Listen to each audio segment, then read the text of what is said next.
sangat disayangkan ketika seorang individu trans dia ingin berobat tapi bingung harus kemana, takut ketika dia harus mengunjungi ke fasilitas kesehatan karena mendapatkan tatapan yang kurang mengenakan atau cemoohan.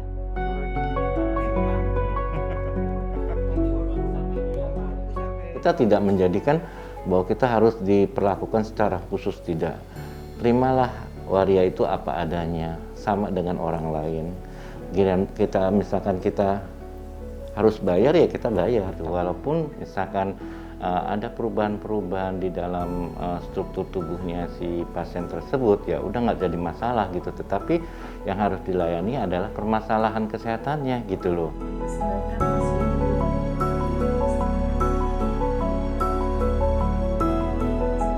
Harapannya kita tidak menciptakan hal yang malah membuat pasien lebih menderita gitu ya, dan juga justice.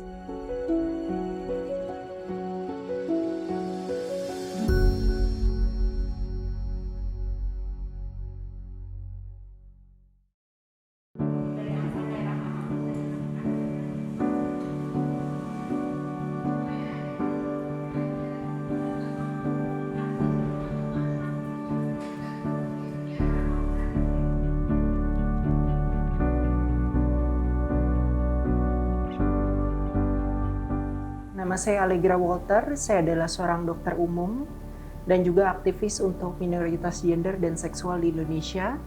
Saat ini saya bekerja full-time di salah satu perusahaan startup di Jakarta yang berfokus pada medical education. Selain itu, saya juga berpraktek part-time di Klinik Angsa Merah di Jakarta, sebuah klinik layanan primer yang memang berfokus pada kesehatan seksual dan juga interseksionalitasnya dengan kesehatan mental, yang tentunya inklusif dan ramah untuk berbagai macam individu, termasuk dari ragam gender dan juga seksualitas. Iya, benar.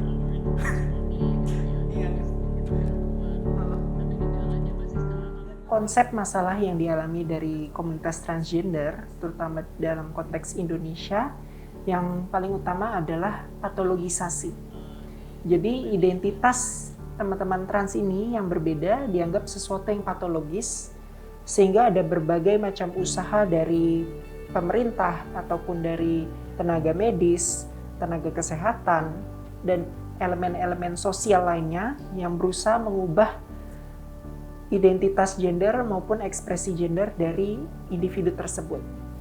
Dan tentunya hal tersebut bukan mencoba untuk merangkul teman-teman trans, tapi malah menjauhkan teman-teman trans dari sistem elemen kesehatan ataupun sosial yang mereka butuhkan.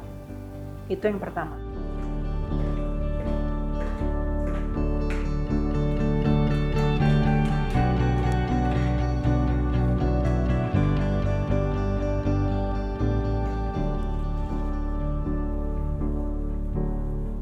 Selain itu juga masih banyak tenaga kesehatan yang belum memahami terkait dengan diversitas dari gender, seksualitas, karakteristik seks maupun elemen-elemen lain yang berhubungan dengan raganiah dari setiap individu yang sebetulnya sangat diverse dan berbeda.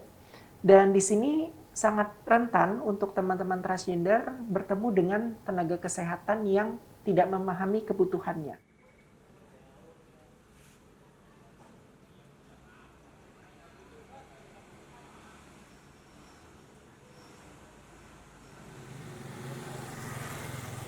Selamat pagi, Assalamualaikum warahmatullahi wabarakatuh.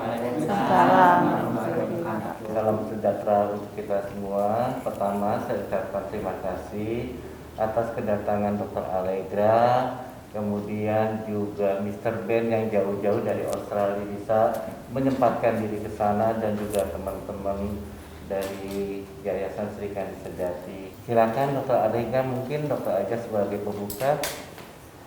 Terima kasih Bu Leni dan juga dari teman-teman YSS BEN yang sudah join pada pagi hari ini.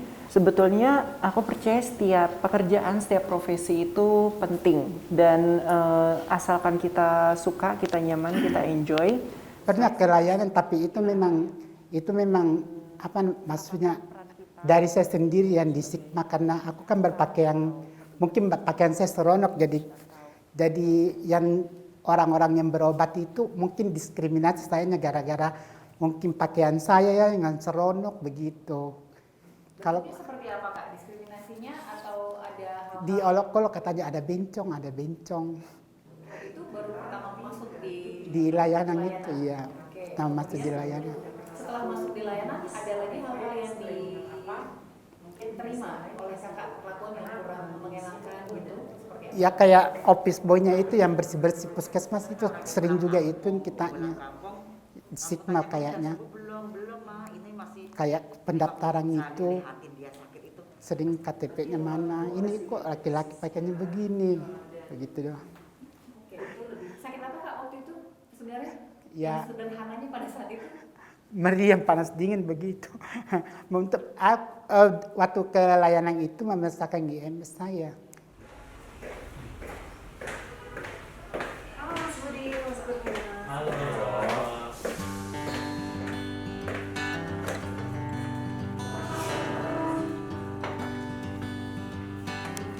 Penting sekali bagi tenaga kesehatan, tidak hanya dari dokter saja, tetapi juga dari perawat, kemudian petugas laboran, petugas admin, hingga dari struktural sistem kesehatan untuk bisa mengenali kebutuhan ini.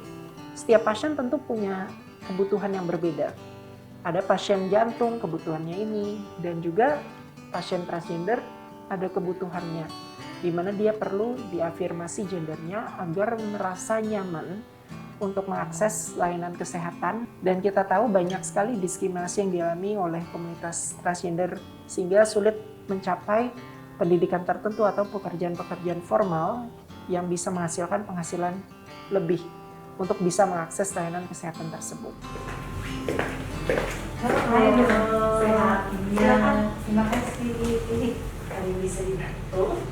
Iya, saya mempunyai sedikit keluhan mengenai kesehatan seksual saya. Ada beberapa diskriminasi seperti hal yang paling simpel tadi dari administrasi yang kadang membuat teman-teman trans tidak nyaman, ataupun dari perlakuan dari tenaga medisnya, ataupun dari struktur ataupun sistem yang kurang bisa mengcapture dari kebutuhan individu trans. Yang paling parah mungkin beberapa mengalami penolakan dari tenaga kesehatan yang mungkin dianggap ini tidak sesuai dengan kepercayaan saya tidak bisa membantu untuk mengafirmasi gender kamu.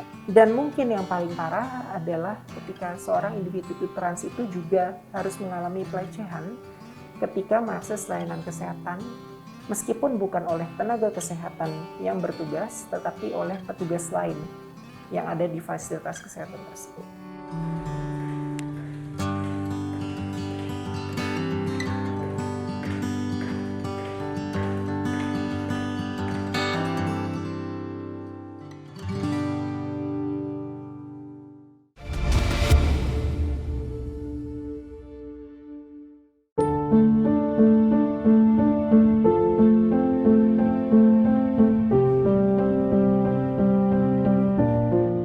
Saya adalah seorang pasien dalam masa transisi transgender pria. Saat ini saya berdomisili di Jawa Barat, di salah satu kota besar di Jawa Barat, kelas 3 SD. Saya merasa bahwa saya terlahir sebagai perempuan, tapi saya tidak ekspresi saya tidak menuju ke arah sana.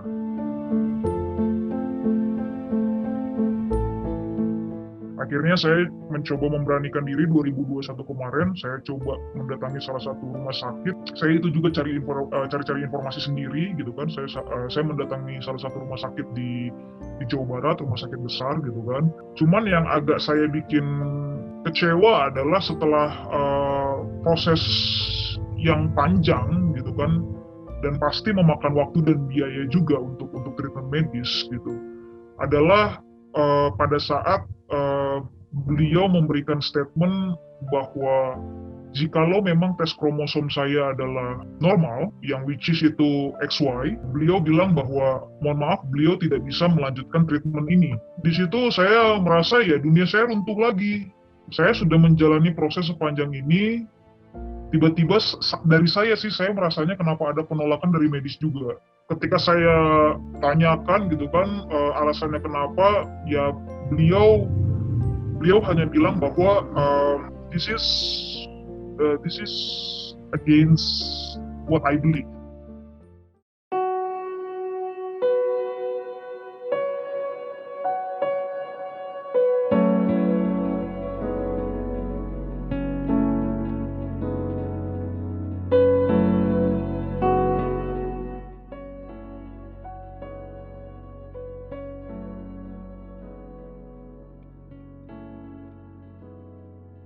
Dia bilang ke saya bahwa ada beberapa di dunia ini yang kalau memang sepatutnya sudah ditakdirkan seperti itu, ada yang tidak bisa dirubah, gitu.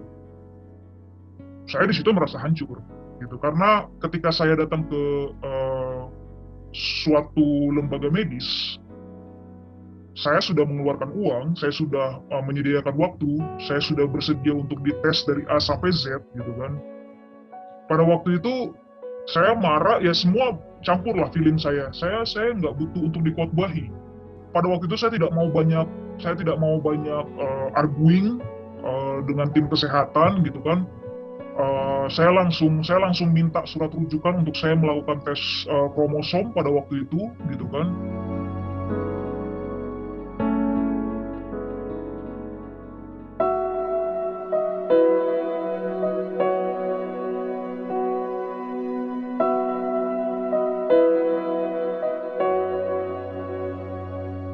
Akhirnya saya ketemu waktu itu di platform gitu kan, Angsa Merah Klinik. Ketika dari Angsa Merah itu saya dirujuk ke Dr. Allegra, beliau kasih step by step-nya bagaimana, harus seperti apa, datang ke rumah sakit mana, lalu juga beliau juga memberikan beberapa rekomendasi koleganya beliau dari bidang clinical medis gitu kan. Ada yang dari tapi kebanyakan memang psikiatri dengan penanganan case yang sudah biasa gitu, penanganan case yang seperti saya punya.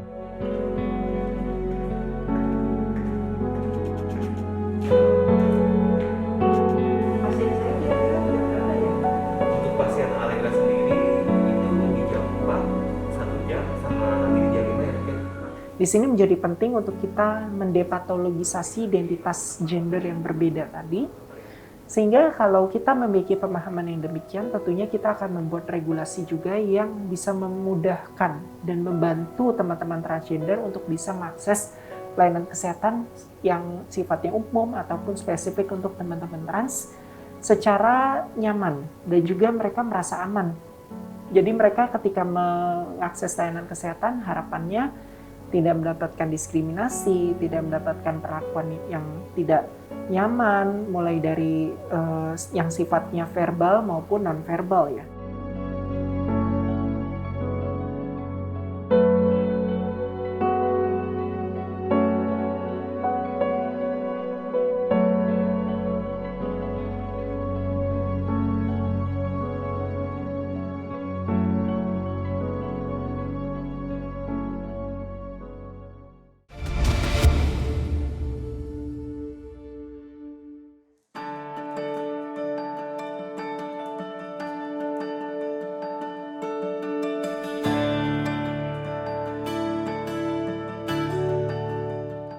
Jadi pernah pengalaman saya kan pernah mendampingi teman kita, dia itu paru-paru. Jadi aku bawa dia ke puskesmas Jatinegara. Tapi emang orangnya kurus banget, jadi kayaknya disangkanya HIV, sementara orang itu nggak HIV teman kita itu. Jadi orang mencibir begitu, pada minder begitu.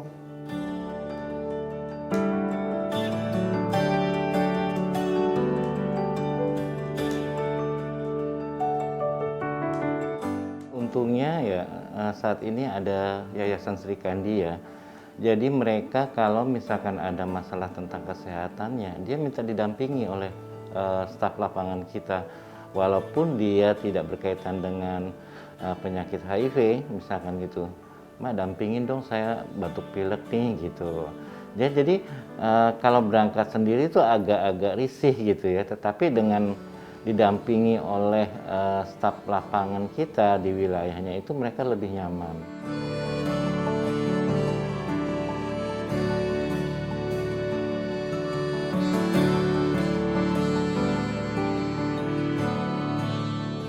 Nah, misalkan kalau dia perlu perawatan, ya ditanyain aja, bilang gitu, Pak maaf ya, ini karena memang status Bapak sebagai laki-laki, bagaimana kalau kita tempatkan di bagian laki-laki, boleh gitu kan? Itu kita lebih enak ya daripada nanti, nanti dengan bahasa yang agak keras, kemudian kita dikasih tahu seperti itu, rasanya tuh gimana gitu. Kita juga punya hati nurani yang lembut gitu kan. Kalau dengan bahasa seperti itu maaf karena kita sudah ada aturan atau apa ya, kita terima gitu. Yang penting layanannya itu ramah dan juga ada bahasa yang membuat kita luluh seperti itu. Ya kita terima, kita juga nggak mau lah mau dispesialiskan gitu di tempat yang aman ataupun apa, enggak gitu. Yang penting yang kami perlukan adalah layanannya gitu, seperti itu.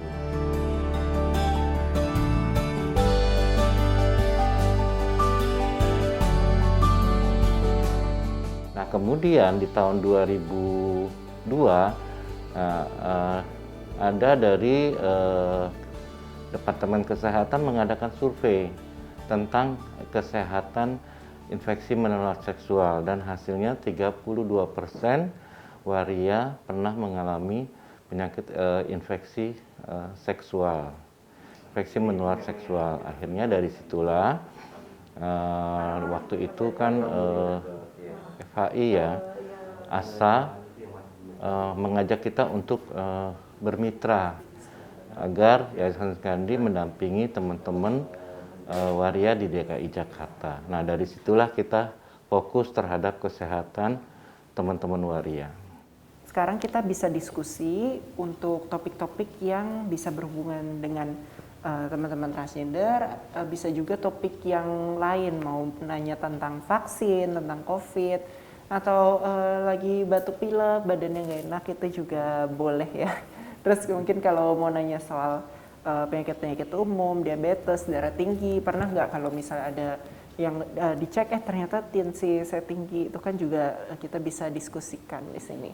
Ya karena gitu ya, maaf ya, karena memang Dr. Arega juga berasal dari komunitas ya, jadi mereka merasa nyaman untuk bisa berkonsultasi secara vulgar gitu kan, dan Dr. Arega juga menerima juga dengan baik dan juga mencarikan solusi yang lebih baik dengan bahasa yang sesuai dengan pengetahuannya dia gitu.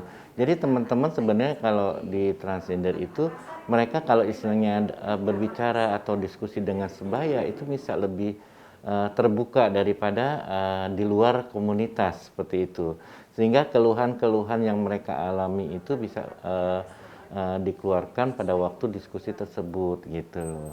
Mereka kalau dibawa formal gitu nggak bisa gitu loh. Jadi mereka diajak memang harus santai, harus apa, jadi mereka bisa terbuka kayak gitu. Dan ini merupakan Dr. Arega merupakan ada solusi yang terbaik untuk komunitas gitu. Jadi mereka bisa langsung ya berkonsultasi apa yang mereka butuhkan seperti itu. Sawi pade berapa?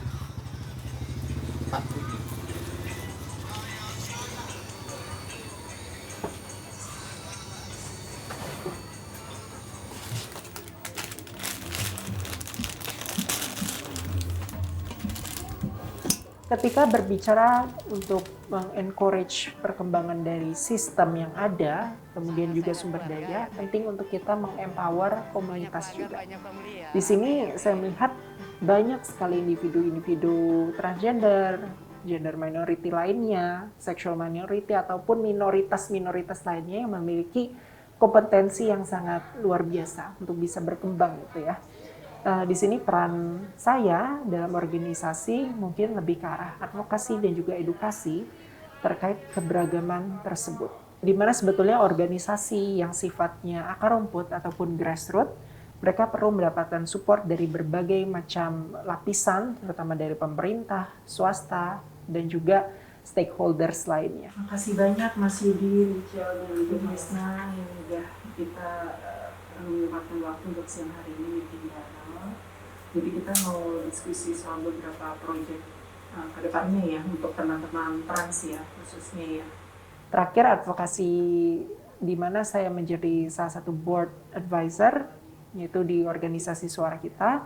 Kita membantu juga untuk teman-teman trans, terutama teman-teman transpuan untuk mengakses layanan KTP.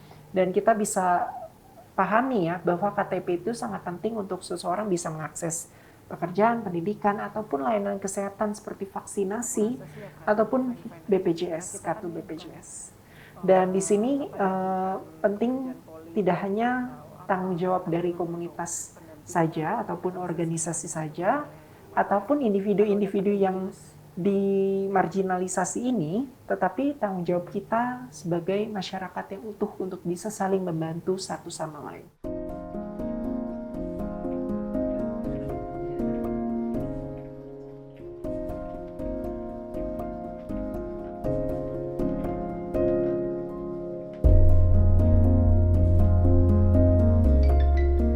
Setiap orang bisa memiliki akses kesehatan yang sama, baik dari daerah tertentu atau wilayah tertentu. Tapi equity menunjukkan bahwa setiap individu memiliki kebutuhan kesehatan yang berbeda dengan berbagai keunikannya, berbagai latar belakangnya. Tapi secara sistem kita memerlukan langkah-langkah yang bisa membantu membangun sistem inklusif tadi.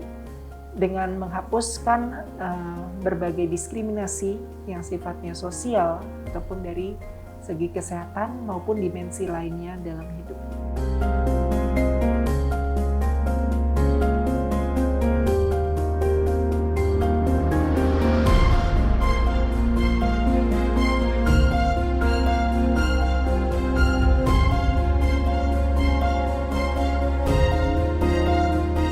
Besar harapan saya ke depannya bahwa akan lebih banyak lagi gitu kan jalur-jalur kesehatan atau tempat-tempat medical center di Indonesia ini gitu yang lebih open minded gitu loh, yang lebih terbuka, yang lebih dengan penerimaan, service excellent pasti gitu kan, lebih ramah tanpa adanya diskriminasi gitu kan, dan memang menempatkan kami itu ya sama seperti pasien yang lainnya memang membutuhkan bantuan medis seperti itu.